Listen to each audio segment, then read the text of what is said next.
Give them a good wash.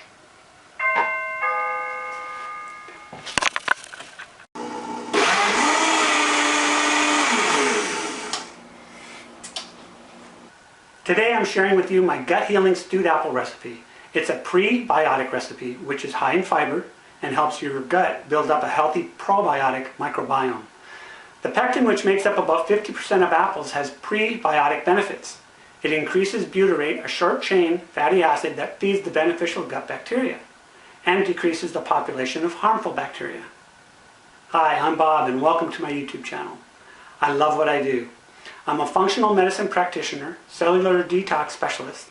I work with men and women by addressing their chronic fatigue, pain and illnesses through root cause resolution.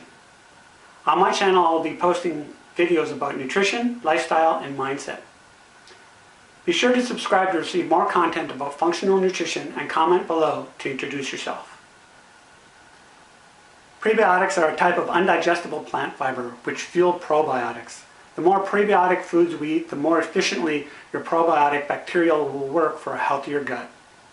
Probiotics are live beneficial bacteria like those found in yogurt, sauerkraut, miso soup, kimchi, kefir, and many others. Aside from the apple skins, other natural forms of prebiotics include bananas, chicory root, Jerusalem artichokes, dandelion greens, garlic, leeks, onions, jicama, beans, oatmeal, asparagus, and acacia gum. Now think of prebiotics being the water, soil, and fertilizer, and the probiotics as being the seeds. Many of our diets today don't contain enough fiber and is a real problem. Sun fiber is an excellent supplement to get more daily fiber into your diet, which can be found at sunfiber.com. There is no set time to take prebiotics or probiotics. Just do it on an ongoing, regular basis.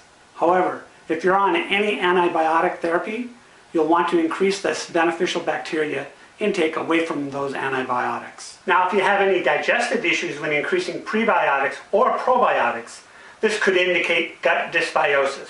Also, inulin and FOS are soluble fibers found in most of the same foods mentioned. Okay, so here's the ingredients for the stewed apple recipe. I have a bag of apples, which these are the Granny Smith apples. They're a good cooking apple. You try not to want to use any type of a sweet apple. You want to get a cooking apple.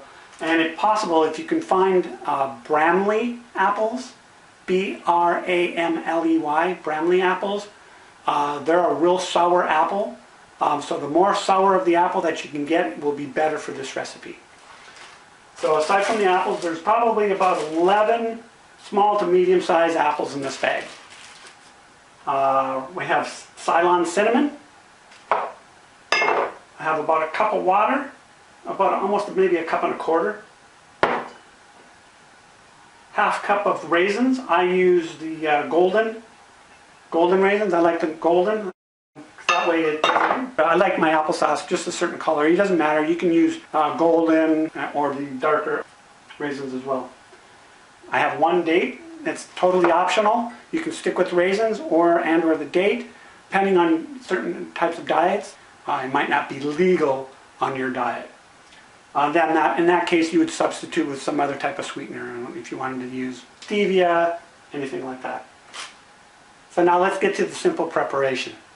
Okay, first we take our organic apples and wash them, and then we dice it up. So I just simply cut it into quarters.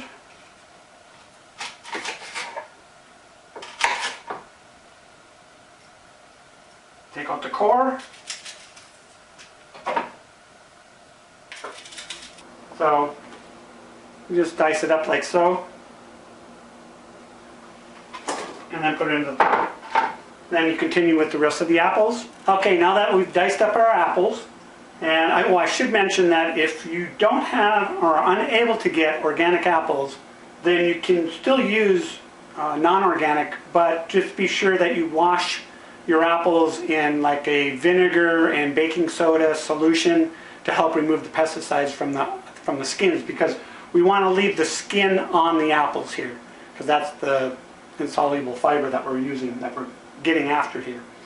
Alright, so now that we've got the apples diced and put up in the pan, I'll add my water, And I have this sauce, I've done this a number of times, so I know how much water pretty much to use. But to begin with, it's always better to go a little under the amount of water than what you'll need, and we don't want it too watery. So we can always add more water later if need be. So it just takes, a cup or so of water in this amount. You can reduce the recipe if you want. You can use the half of the amount. Just enough to, basically it's almost like in the pan, it would be like a third, the pan's filled up maybe about a third of what the total volume of the apples are. Once we add in the water, we would normally add in the raisins, the date, and the cinnamon and low boil for 10 to 12 minutes. However, in order to give you a clear picture of what the apples should look like when done, I won't be adding in the raisins and dates and cinnamon right now. But otherwise, yes, you cook all the ingredients together all at the same time. Okay, I'm going to set the timer because the water has come to a boil. We don't start the timer until the water comes to a boil.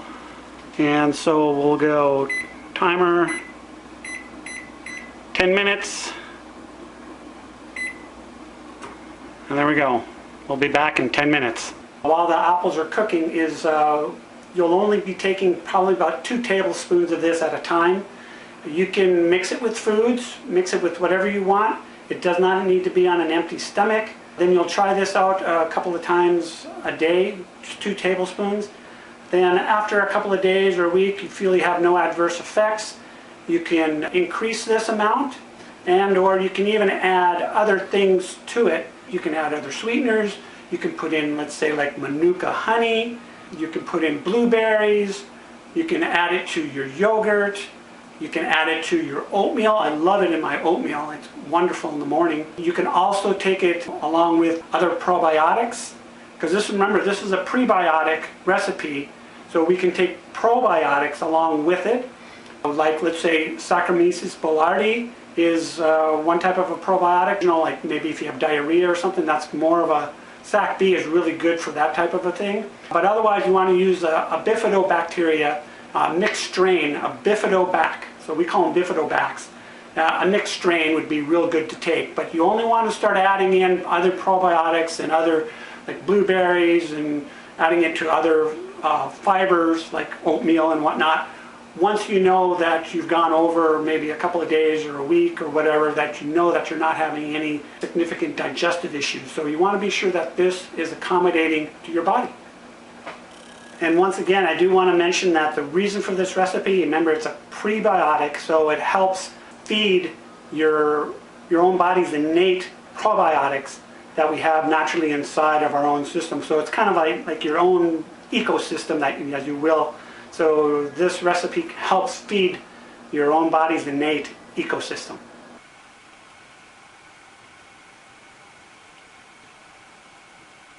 You'll know when the apples are ready when the skin has a bit of a shimmer look to it. You'll tell when it's kind of broken down enough. It's just kind of a dull shimmering type of a look. So this is what it looks like with the cinnamon and the dates now added, and I put this in just after it got to a boil. About a minute or two it came to a boil. I added in the cinnamon and the date to the water, and you can see now this is at the end. The apples are just about ready. It's got about another minute to go, and it's, as you can see, it's broken down quite nicely. All right, now that the apples are done, as you can see here, look at that. Just dish out into a ramekin or a bowl of choice and enjoy. Store the remaining product in a covered container in the refrigerator, which can last for up to 10 days.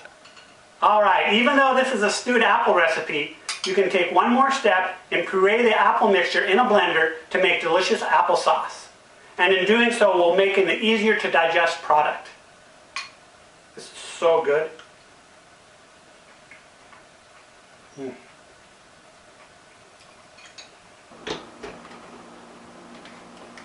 Okay, so we have it in the container. I'm going to turn on the Vitamix.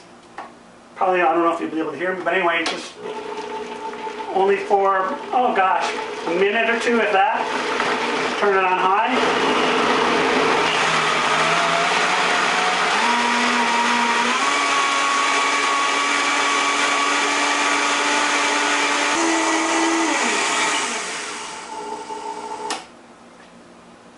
And that should take care of it. Too hot right now to consume, but oh, this is so good. A little warm, but I love this. So there you go. Your gut healing stewed apple recipe. Enjoy. And please remember to subscribe below. Have a great day.